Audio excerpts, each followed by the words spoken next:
وقل رب زدني علما. Alhamdulillah, sallallahu alayhi wa sallam, amma ba'd. Nous enseignons, Inch'Allah, on suit notre cours sur les règles du jeûne. Il y a certaines personnes il aurait permis de rompre le jeûne pour sauver des vies. Si par exemple, on voit quelqu'un se noyer, et qu'on sait que si on va essayer d'aller le sauver, alors qu'on est en état de jeûne, on risque notre vie. Par exemple, qu'il y a des vagues, il y a du courant, tu n'as pas beaucoup de force, tu penses que si tu vas comme ça en état de jeûne, tu ne vas pas tenir. Tu as besoin de manger pour avoir de la force pour aller le chercher. Alors tu manges et tu vas le sauver et tu rattraperas ce jour. Deuxième cas, par exemple, pour les pompiers. Un pompier qui se retrouve dans une situation où il doit aller dans une maison en flammes, essayer de sauver les gens, et il a besoin, et il sait que s'il jeûne, ça peut être dangereux pour sa santé, pour sa vie, il peut tomber, il peut s'évanouir, ou il pense qu'il n'aura pas assez de force pour aller sauver ces gens-là. Dans ce cas-là, il lui sera permis de rompre le jeûne et d'aller les sauver, puis de rattraper ce jour-là. Non. En arabe, on peut dire les choses proprement, alhamdulillah, en expliquant les choses au détail, sans les dire. Mais en français, c'est plus difficile, on va essayer de rester le plus simple possible. En ce qui concerne un des actes qui rompt le jeûne, c'est le fait de faire l'acte sexuel avec sa femme. Et quand est-ce que c'est considéré comme un acte? À partir du moment où le bout du sexe de l'homme, il est complètement caché par le sexe de la femme. En-delà de ça, c'est pas considéré comme un acte sexuel, c'est pas considéré comme jima'. C'est interdit, mais c'est pas considéré comme d'avoir fait l'acte. Et celui qui fait l'acte avec sa femme pendant Ramadan, cette personne-là, il a fait un grand péché bien sûr, devra se repentir, il devra rattraper ce jour-là, et pour expier sa faute, il devra jeûner 2 mois d'affilée. S'il jeûne par exemple 50 jours, il s'arrête un jour, après il reprend, il doit reprendre les 2 mois depuis le début. Sauf si le jour où il a arrêté, c'est un jour de l'Aïd. Si c'est le jour de l'Aïd, là il y a juste le sang. Ou bien pour une femme, c'est une période de règle. Donc dans ce cas-là, elle devra reprendre tout de suite après. Donc, si par contre, l'homme s'approche de sa femme, mais ne fait pas l'acte sexuel, puis il a eu l'inzal, c'est-à-dire le sperme est sorti, alors il devra rattraper ce jour. Son jeûne est invalide. Il devra rattraper ce jour-là et il n'aura pas de kafara, il n'aura pas de mois à jeûner tant qu'il n'a pas fait l'acte. Non. En ce qui concerne l'acte, ce qu'on a dit tout à l'heure, s'il a fait l'acte, c'est-à-dire que son sexe ou le bout de son sexe soit complètement caché par le sexe de la femme, même s'il n'a pas eu d'éjaculation, il devra rattraper le jeûne et faire l'expiation de 2 mois. Et celui qui tombe dans ce péché plusieurs fois pendant le Ramadan, il devra rattraper plusieurs fois. C'est par exemple, quelqu'un il a fait l'acte avec sa femme 3 jours ou 4 jours de Ramadan, il aura 3 jours à rattraper, plus 3 fois 2 mois d'affilée à jeûner. Non. Donc pour montrer que ce n'est pas quelque chose avec lequel il faut rigoler.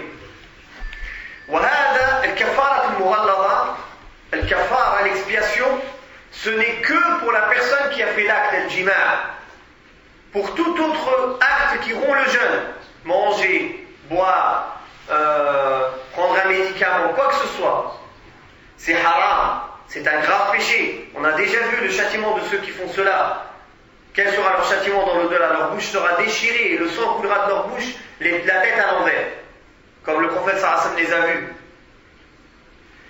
Mais ils n'auront pas l'expiation à faire. La seule chose qu'ils auront à faire, c'est rattraper ce jour-là. La personne qui ne rattrape pas, c'est qui? Celui qui n'a pas jeûné tout court. Celui qui n'a pas jeûné, il ne jeûne pas le jour de Ramadan, il n'a même pas l'intention de jeûner. Celui-là, il doit se repentir et faire le maximum de jeûne surrogatoire. Par contre, celui qui avait commencé et qui a coupé avant la fin sans raison valable, il devra obligatoirement rattraper ce jour-là. Car Shara'afi, il avait commencé. Non. Il y a des gens aussi qui peuvent essayer de faire quoi? De ruser avec Allah. Mais Allah Ta'ala est plus fort en ruse. Si quelqu'un veut approcher sa femme pendant le Ramadan, mais il sait que s'il l'approche, il devra jeûner 2 mois d'affilée après. Alors il se dit d'abord je vais manger, comme ça après je vais l'approcher, comme ça j'aurai juste un jour à rattraper, je n'ai pas 2 mois d'affilée à faire. Là il aura 2 mois d'affilée à faire d'expiation. Parce que celui-là il a mangé pour faire l'acte. C'est pas pour manger. C'est pour faire l'acte qu'il a mangé. Donc celui-là il aura quand même les 2 mois d'expiation à faire. Là. En plus du jour à rattraper. Par contre, en ce qui concerne le baiser, ou bien le toucher, ou bien étreindre, c'est-à-dire prendre dans ses bras, ou bien regarder sa femme, tout cela, ça ne rompt pas le jeûne. Car Aïcha radiyallahu anha a rapporté, dans le hadith sahih, rapporté par le Bukhari et Muslim, que le prophète sallallahu alayhi wa sallam embrassait ses femmes alors qu'il était en état de jeûne. Et qu'il les touchait alors qu'il était en état de jeûne. Mais, à la fin, elle a rajouté une phrase importante. وَكَانَ أَمْلَكُكُمْ لِإِرْبِهِ. Mais, le prophète sallallahu alayhi wa sallam savait retenir son désir. Donc, ce sera permis pour la personne âgée, ou pour la personne qui sait que ça ne va pas lui donner envie d'aller plus loin. Mais le jeune, ou la personne qui a, même une personne âgée qui a une shahwa, qui a un désir fort, cette personne-là, il ne devra pas s'approcher de tout cela. Ni les baiser, ni toucher, ni regarder. Car ça peut le pousser à aller plus loin et à faire quoi l'interdit, c'est-à-dire de faire l'acte avec sa femme dans les jours de Ramadan. Une parenthèse, ce qui est interdit, c'est de le faire dans la journée. Mais quelqu'un qui s'approche de sa femme dans la nuit, c'est halal. C'est que dans la journée, à partir de Fajr jusqu'au Maghrib, jusqu'au coucher du soleil, où c'est interdit. Et donc, tout moyen qui peut t'emmener au haram, c'est haram. Donc si quelqu'un, le fait de regarder trop sa femme, ça peut l'emmener au haram, ou ça peut l'emmener à avoir même une éjaculation, ce sera haram pour lui de trop la regarder pendant les jours de Ramadan. Car chacun est différent. Donc il y a des gens plus sensibles que d'autres. Donc ça, chacun il se connaît. La personne qui fait l'acte avec sa femme dans la nuit, puis l'heure de Fajr elle est rentrée, il entend l'adhan. Que doit-il faire? Il doit s'arrêter tout de suite. Et même si après elle s'être arrêtée, si il s'est séparé d'elle, c'est-à-dire il est sorti, il a, c'est-à-dire une éjaculation, après cela, ce n'est pas grave, son jeûne sera valide. Tant que lui s'est arrêté au moment de l'adhan. Mais s'il continue, alors son jeûne sera invalide. Il devra rattraper ce jour-là et il devra expier avec 2 mois de jeûne d'affilée. Sans compter le repentir qu'il doit faire car il a fait un péché en violant un jour sacré des jours de Ramadan. Non. Celui qui se réveille en état d'impureté majeure, par exemple un homme ou une femme, ont fait l'acte dans la nuit, puis ils ont dormi, ils sont pas lavés avant de dormir, bien que la sunna c'est de se laver avant de dormir, de faire le ghusl avant de dormir, mais s'ils l'ont fait, c'est pas haram, ils ont dormi, et ils se sont réveillés après l'adhan de Fajr. Leur jeûne est valide, tant qu'ils ont mis l'intention dans la nuit de jeûner, et même s'ils font le ghusl, même s'ils se lavent après l'adhan de Fajr, leur jeûne, il sera valide. Le fait d'être en janaba, état de janaba, en état d'impureté majeure, ça ne nuit en rien au jeûne. L'obligation, c'est de se laver pour la prière. Non. De même, celui ou celle qui cherche à prendre du plaisir, c'est-à-dire faire éjaculer, avec tout moyen possible, que ce soit avec un membre ou en regardant, et effectivement le sperme est sorti, celui-là, son jeûne est invalide. Et il devra rattraper ce jour-là. Et cet acte-là, il est haram, que ce soit pendant Ramadan ou en dehors de Ramadan. Il n'est pas permis à l'homme ou à la femme de pratiquer la masturbation. C'est haram en islam. Non. Car Allah tabaraka wa ta'ala a dit وَالَّذِينَ هُمْ لِفُرُوجِهِمْ حَافِظُونَ, ceux qui préservent leur sexe, sauf pour leurs femmes ou ceux qui possèdent de la voie légale. À l'époque, quand il y avait les femmes esclaves, maintenant il n'y en a plus. Donc, sauf pour leurs femmes. Donc, la personne, le seul plaisir qu'il a le droit de prendre avec ce membre-là, c'est avec sa femme, pas autrement. Non. Et en plus du fait que c'est haram, ça fait rompre le jeûne pendant le mois de Ramadan. Car dans le hadith al-Qudsi, Allah tabaraka wa ta'ala a dit, en parlant du jeûneur, Sawmuli wa ana ajzi bihi. Le jeûne il est pour moi, c'est moi qui en donne la récompense.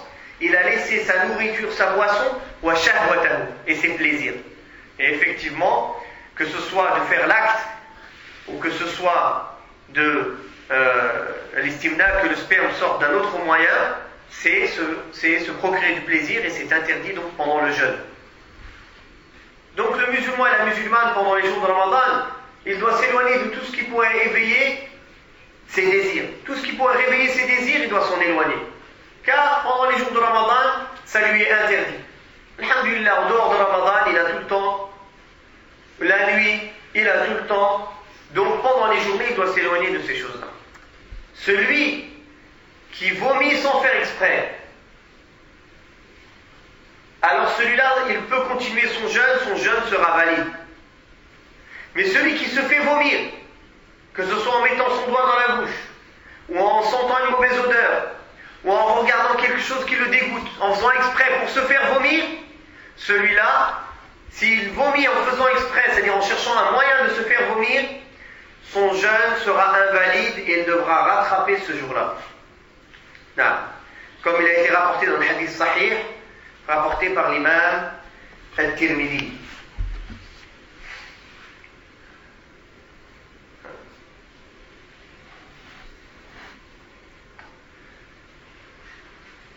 De même, une personne qui, sans faire exprès, a avalé sa dent.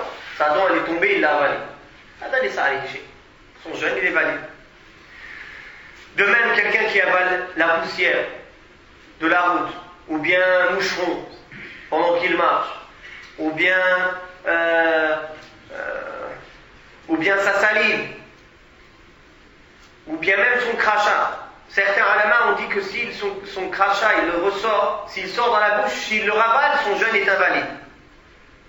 Mais le sahih, c'est que c'est pas invalide tant qu'il n'a pas cherché, en faisant cela, à remplir son estomac. Tant qu'il n'a pas cherché à réunir par exemple beaucoup de salive ou de crachat pour remplir son estomac, pour pas sentir la faim. Il y en a qui cherchent toutes les techniques possibles. Donc c'est pour ça que les ulama ils ont parlé de tout ça. Si les ulama ils en ont parlé, c'est qu'il y a des gens qui l'ont fait. Ça vous paraît peut-être bizarre, mais c'est qu'il y a des gens ils l'ont fait ou ils ont essayé de le faire. Donc il a fallu qu'ils répondent. Non. وقل رب زدني علما